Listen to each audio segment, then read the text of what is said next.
Monitoring हो रही होती है कि क्या कहाँ क्या हो रहा है क्या नहीं हो रहा।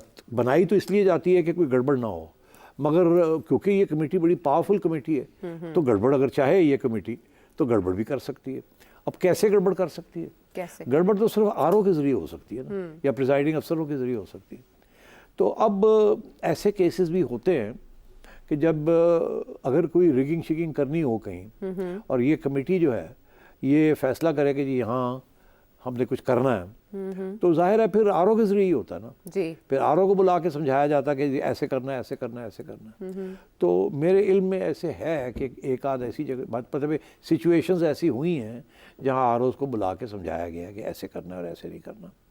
और ये भी मेरे इल्म में है कि एक आध आरओ ने रिफ्यूज़ भी कर दिया है कि नहीं, और फिर उसकी क्लास ली गई है। अच्छा। अब मैं इससे ज़्यादा नहीं कहूँगा। ठीक है। तो मेरा कहने का ये मतलब है कि ये लोग जो कह रहे हैं कि कमिश्नर का कोई रोल नहीं होता, दरअसल ये कमेटी जो है जिसमें डिप्टी कमिश्नर बैठा हुआ है वो तो सारी रिपोर्टिंग कमिश्नर को करता है ना। जो भी फैसले यहाँ होते हैं वो कमिश्नर के इल्म में होते हैं, वो डायरेक्टली इन्वॉल्व नहीं होता, मगर सारी की सारी रिपोर्ट जो डिस्ट्रिक्ट इंटेलिजेंस कमेटी की है वो पहुंचती है कमिश्नर तक। ओके। तो अगर ये कहा जाए कि इनका तो कोई रोल ही नहीं है तो ये कैसे ये कह सकते हैं, ये गलत है। ओके। कमिश्नर को पता होता है क्या हो रहा है, और अगर ये नहीं कि उसका हाथ है उसके अंदर, फैसले ये लोग ही करते हैं मगर फिर कन्वे की जाते हैं ऊपर कि ये हो रहा है और उसको पूरा पता होता है क्या हो रहा है क्या नहीं हो रहा है। ठीक है। ये हो नहीं सकता कि इतना सीनियर अफसर जिसके जो नंबर 2 है उसका डिप्टी कमिश्नर उसको बता नहीं रहा है कि क्या फैसले हो रहे हैं। अच्छा। तो ये तो पहली बात तो ये क्लियर है कि इनको पता है। अब ये झूठ बोल रहे हैं या सच बोल रहे हैं, सेपरेट इशू, मगर इनके इल्म में होगा कि हुआ क्या है पिंडी डिवीजन में, इनको पता होगा। अब यहाँ जो शक पड़ता है वो ये पड़ता है कि ये एक ऐसी एरिया है जहाँ 2013 के इलेक्शंस में नून लीग डिडंट डू वेल, पिट गए थे वहाँ, और इस दफ़ा 13 में से कितनी 11 सीटें ले गए, बाकी पीपल्स पार्टी और इंडिपेंडेंट किया एक एक। तो जाहिर है फिर यहाँ तो सवाल खड़े होंगे ना कि जहाँ बाकी सारे पंजाब के अंदर ठीक ठाक पिटाई हुई है अकॉर्डिंग टू पीटीआई जी, तो फिर यहाँ कैसे इतनी स्वीप हो गई। तो मतलब ये है कि इश्यूज तो हैं और ये इश्यूज ख़त्म नहीं होने वाले। ये अब इस स्टेज पे आ गए हैं कि कोई ना कोई सेटलमेंट होनी पड़ेगी इस इशू की, लेकिन कोई प्रूफ्स नहीं अपनी मीडिया टॉक में या प्रेस कॉन्फ्रेंस में। अच्छा, अब वो प्रूफ इसके पास होगा भी नहीं। इनके पास जो फैसले हुए हैं, जिन लोगों ने ये फैसले किए हैं, डिप्टी कमिश्नर के पास प्रूफ होगा, ओके, इंटेलिजेंस एजेंट्स के पास प्रूफ होगा, ठीक है। और मगर कमिश्नर और आरपीओ जो कि इस कमेटी का हिस्सा नहीं है, उनको पता होगा कि यहाँ क्या हुआ है। अच्छा। तो उनमें से एक जो है उसने आके तो ये बात कर दी है। अच्छा। मगर जिस तरीके से उन्होंने बात की है उस पर भी बड़ा शक पड़ना शुरू हो गया कि यार ये बात क्या है। एक ये कि चीफ जस्टिस का नाम ले लिया, और दूसरी तरफ एस्टैब्लिशमेंट को बिल्कुल, हाँ, उनका अच्छा किरदार अच्छा और फॉर्म 45 भी ठीक है, और री इलेक्शन की भी जरूरत नहीं है। फॉर्म 45 देख लें ठीक हो जाएगा, री इलेक्शन की जरूरत नहीं है। जी जी। और एस्टैब्लिशमेंट तो कुछ नहीं किया। हाँ, बिल्कुल नहीं। हालांकि ये इंटेलिजेंस कमेटी जो है जी। ये तो रिपोर्ट ही एस्टैब्लिशमेंट को करती है। लेट्स बी, ये केयर टेकर गवर्नमेंट को तो क्या इसने रिपोर्ट करना है, ये तो एस्टैब्लिशमेंट को रिपोर्ट करती है। एस्टैब्लिशमेंट के लोग बैठे हुए हैं उसके अंदर जो डायरेक्टली रिपोर्ट करते हैं। ठीक है। तो ये सरप्राइजिंग कि एक तरफ इधर इल्ज़ाम लगा दिया चीफ जस्टिस का एस्पेक्ट जेन्युइनली कोई ताल्लुक नहीं है। याद हो ना कि चीफ जस्टिस आरओ लगा रहा हो, आरओ से इलेक्शन कमीशन लगाती है।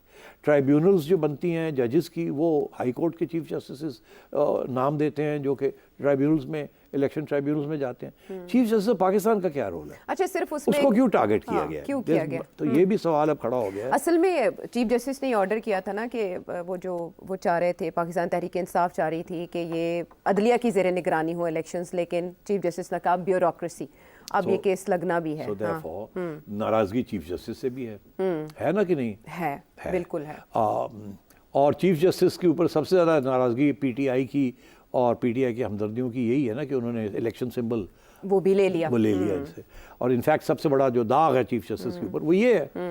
तो नाराज़गी तो पीटीआई की और पीटीआई की हमदर्दियों की तो चीफ जस्टिस पे है, और चीफ इलेक्शन कमिश्नर तो आज से नहीं, वो तो कब से चल रही है, पुरानी है। तो इन दोनों को टारगेट कर दिया। ठीक है। और जो एक्चुअली जो जज अगर रिगिंग होती है तो वो कोई केयर टेकर गवर्नमेंट नहीं करती, उसके पास पावर ही नहीं होती कि वो इस लेवल के ऑफिशियल्स को नॉमिनेट भी वो नहीं करती और उनको चलाती भी वो नहीं है। मैं रहा हूँ, मुझे पता है। ओके। हमें तो ये भी नहीं पता था आरओज कौन है और कौन नहीं है। अच्छा। ना चीफ सेक्रेटरी को, सिर्फ ये इलेक्शन कमीशन करती थी, नोटिफिकेशन आ जाता था और लोग अपनी अपनी जगह पे चले जाते थे। सो चीफ मिनिस्टर्स को पता ही नहीं था। तो अब व्हाट टू डू नाउ? तो मैं ये समझता हूँ कि कोई ना कोई कंस्पिरेसी थ्योरी तो सही निकलेगी इसमें, मगर वो निकले या ना निकले, इशू जो बन गया है वो ये नहीं है कि किसकी कंस्पिरेसी थ्योरी है, क्योंकि कंस्पिरेसी थ्योरी तो चलेगी ना। अब वो तो है, एक साइड कहेगी कि ये पीटीआई वालों ने ये बना के ड्रामा किया सारा, और इन साहब के ऊपर बड़ी इश्यूज बनेंगे कि ये अमेरिकन वीज़ा इसका आ गया और ये निकल रहा था और ये हो गया और वो हो गया और ये है वो है, पैसे इससे बाय ट्रांसफर, बड़ा कुछ निकलेगा। अब इसकी कैरेक्टर असैसिनेशन होगी। अब इसको गिरफ्तार करके ले गए। अब आई बात जो आपने अभी थोड़ी तरफ इशारा किया, खबर ये आई है कि शायद इसको गिरफ्तार करके ले गए। कोई कहते हैं गिरफ्तार हो गया, कोई कहते हैं नहीं हुआ, एफआईआर के बगैर नहीं हो सकता। हाँ। तो अब बात ये है कि अब मुझे जिसका हवाला आपने दिया कि 2013 में क्या हुआ था, अब 2013 में जो मुझे याद आता है कि एक एडिशनल सेक्रेटरी थे इलेक्शन कमीशन ऑफ पाकिस्तान के, अफजल खान साहब, उन्होंने भी इल्ज़ाम लगाया था कि 35 पंचर नहीं, ये तो कोई 100 पंचर लगे हैं। 70 भी नहीं, 100 डायरेक्ट। अच्छा, तो और उस वक़्त फ़खरुद्दीन जी इब्राहिम साहब इलेक्शन कमिश्नर थे जी। और जो इल्ज़ाम लगाया था वो इलेक्शन कमीशन के एक मेंबर थे रियाज कियानी साहब जी, उनके ऊपर इल्ज़ाम लगाया था कि उन्होंने मैनिपुलेट किया सारा कुछ। ओके। अच्छा, और ये भी मैं आपसे कह दूँ, उस वक़्त भी एक एक्स चीफ जस्टिस, एक्स जज ऑफ द सुप्रीम कोर्ट, उनके ऊपर भी इल्ज़ाम लगा था कि उनकी बड़ी दोस्ती है कियानी के साथ और इन्होंने मिलकर और नून लीग के बड़े हमदर्दी हैं, इस किस्म की बात भी निकली थी उस वक्त। मगर हुआ ये कि फिर जब इन्होंने ये इल्ज़ाम लगाया था आयशा, तो उस वक्त कियानी साहब ने इनके ऊपर केस कर घसीट लिया अदालत में ना, घसीट लिया अदालत में, और 2 करोड़ का या 2 अरब, हाँ जी, 2 करोड़ का इन पे इल्ज़ाम लगा के लगाओ जी। ये साहब कभी इधर भागते थे कभी उधर भागते थे, फिर साल के बाद इन्होंने माफ़ी मांग ली और कहा कि मैंने तो झूठ बोला था। यही हुआ ना। तो फिर वो उसके बाद दुनिया इनको भूल गई। और इनकी भी प्रमोशन का ही मामला था, इनकी भी प्रमोशन का ही मामला था कि प्रमोशन होनी थी, नहीं हुई। बट उस वक्त भी उन्होंने खान साहब के बयानिए में तो जान डाल दी थी। हाँ, जान डाल दी। तो इसीलिए उस वक्त फिर एक कमीशन बनी थी जी, जो कि एक एक्स चीफ जस्टिस नासिरुल मुल्क साहब, उन्होंने फिर चलाई थी। 6 महीने वो चली। उन्होंने फिर सारी तफ्तीश करके क्लीन चिट दी थी जी कि कोई इलेक्शन में धांधली नहीं हुई। इरेगुलरिटीज़ होती रहती हैं, एक आध जगह पे होगी, वो इलेक्शन ट्राइब्यूनल्स और कोर्ट्स देख लेंगे, मगर कोई रिगिंग नहीं हुई, प्री प्लान रिगिंग नहीं हुई। ओके। मगर उस वक्त सूरत हाल ये थी कि इतने बड़े पैमाने के ऊपर इल्ज़ाम नहीं लगा था, और दूसरा ये कि 1 साल के बाद इल्ज़ाम लगा था। ठीक है। तो उसमें नज़र आ रहा था कि इसके पीछे कोई और एक कंस्पिरेसी है कि ये इल्ज़ाम अब लग रहा है। और अभी तो गवर्नमेंट बनी नहीं, हुकूमत साजी को प्रॉब्लम हो सकती है। हाँ बिल्कुल। तो ये तो इसी वक्त शुरू हो गया सारा कुछ। तो और इसमें पीटीआई जो है वो फ्रंट फुट पे खेल रही है। अच्छा।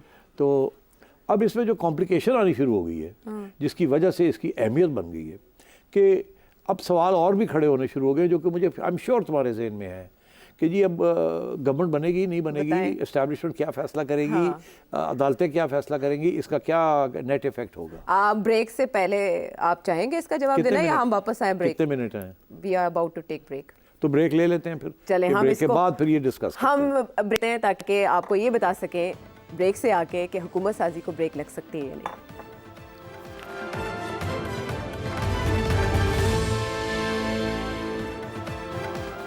Welcome back to the show. अच्छा, सभी अपने अपने मतलब ड्रॉ कर रहे हैं, लेकिन मैं चाहूँगी मैं आपसे 2 की पॉइंट्स के ऊपर बात करूँ कि एक कॉन्स्पिरेसी थ्योरी ये है कि कल के इजलास में नून लीग ने थोड़ी बहुत चूं चां की है, तो इस्टेब्लिशमेंट ने तख्ता खींचने के लिए ये काम किया है, क्योंकि ज़ाहिर है 11 सीटें वहाँ नून लीग की हैं। और दूसरी ये कि इंतखाबात की साख को मुतनाज़ बना के तबाह करके इंतखाबात को कलअदम करार दिया जाए किसी तरह, और यही सिस्टम केयर टेकर कंटिन्यू करे अगर कोई भी इक़्तिदार लेने को राज़ी नहीं है तो। बताएं। अच्छा, हाँ देखिए, एक तो यही कंस्पिरेसी है ना कि इसके पीछे इस्टेब्लिशमेंट का हाथ है जी। इस्टेब्लिशमेंट चाह रही है कि वो ऐसा मौका मिले। अफरा तफरी तो मुल्क में हो रही है, पीटीआई लगी हुई है, मौलाना भी कूद पड़ा है, उधर से बलूचिस्तान में सड़कें बंद हो गई हैं, सिंध में सड़कें बंद हो गई हैं और एहतजाज हो रहे हैं और लोगों को गिरफ़्तार किया जा रहा है एंड सो ऑन। एक तरफ तो ये, दूसरी तरफ सियासी डेडलॉक है जी कि इस्लामाबाद में गवर्नमेंट कैसे बनेगी। पीटीआई कहती है हम अपोजिशन में बैठेंगे, मौलाना कहता है हम अपोजिशन में बैठेंगे, और अब नवाज शरीफ साहब कहते हैं हम अपोजिशन में बैठेंगे। सारे opposition में बैठेंगे? अपोजिशन बैठेंगे तो गवर्नमेंट कौन चलाएगा? तो अगर ऐसी बात है तो फिर केयरटेकर ही चले, बेहतर है। देखा ना, वो लॉजिकली जो बात चलती है। तो ये एक कंस्पिरेसी थी है कि ये जो है ना, ये फाइनल स्टैंप आ गया है कि ये इलेक्शन जो है ना, इसके ऊपर लड़ाई झगड़े बहुत ज़्यादा हैं, और अभी हम मुल्क की इकॉनमी इमरजेंसी की ज़रूरत पड़ गई तो ये लगा देते हैं, फिर देखा जाएगा बाद में। हम 6 महीने के लिए केयरटेकर को एक्सटेंड कर देते हैं, इन द मीनवाइल हम एक कमीशन बना देते हैं टू चेक के इलेक्शन ठीक हुए या नहीं हुए।